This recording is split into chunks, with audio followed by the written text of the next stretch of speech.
There was a man named Arthur.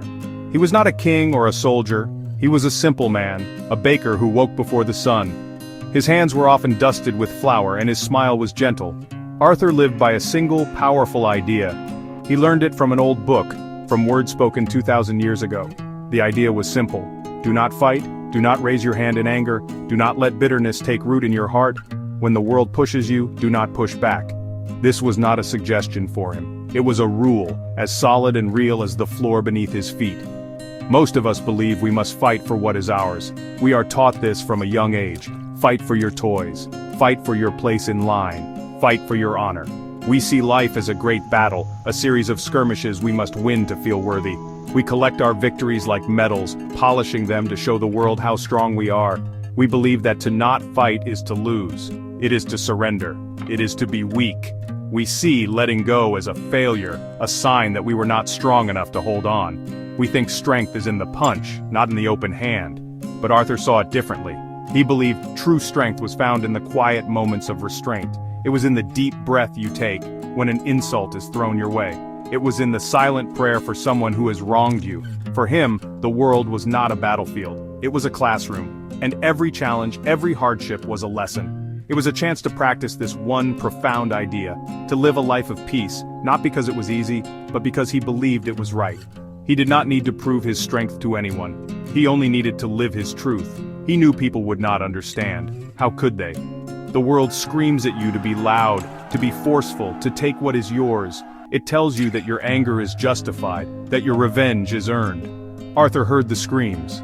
He saw the pointing fingers and the clenched fists, but he chose to listen to a different voice, a quieter voice, a voice that whispered of turning the other cheek, of forgiving not 7 times but 70 times 7. And in that quiet whisper, he found a strength that the loudest shouts could never match.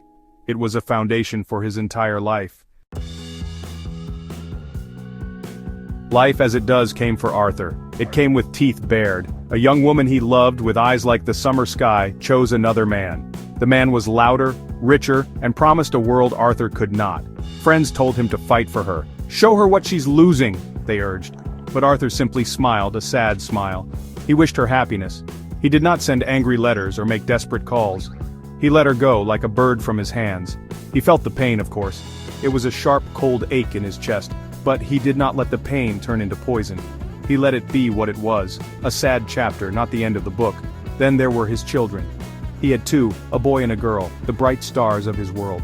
One day, his son came home from school with a torn shirt and a bruised cheek. He had been bullied. The anger that rose in Arthur was fierce, a lion in his heart. The urge to find the other boy's father, to shout, to demand, was overwhelming. His wife insisted, "You must do something, you must make them pay."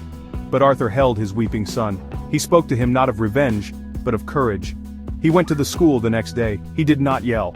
He spoke quietly to the principal about creating a safer space for all children. He chose to build a bridge, not a wall. The government, in its faceless, bureaucratic way, also tested him. A new regulation declared that his small bakery was in violation of a zoning law he had never heard of. It demanded a fine so large it could have closed his doors forever. Neighbors told him to sue. "It's not fair," they cried. "You have to fight them." Arthur read the letters. He filled out the forms. He went to the government office not with a lawyer but with a box of his best pastries. He spoke to the clerk, a tired-looking woman, and explained his situation calmly.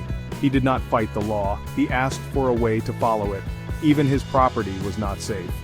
One night, thieves broke into his shop. They stole the cash register and a sack of expensive flour. The next morning, looking at the shattered window, his neighbor shook his head. "You are too soft, Arthur. This is what happens. You need a bigger lock, a dog, a gun." Arthur just swept up the glass. He felt a pang of loss for the money, but he felt a deeper sadness for the people who felt they had to steal to survive. He did not file a police report filled with rage. He simply fixed the window and prayed that the thieves would find a better path.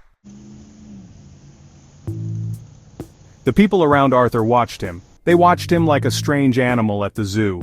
When his love left him, they whispered. He didn't have the spine to keep her, some said. She walked all over him, and he just let her. They saw his quiet acceptance not as a form of grace but as a lack of passion.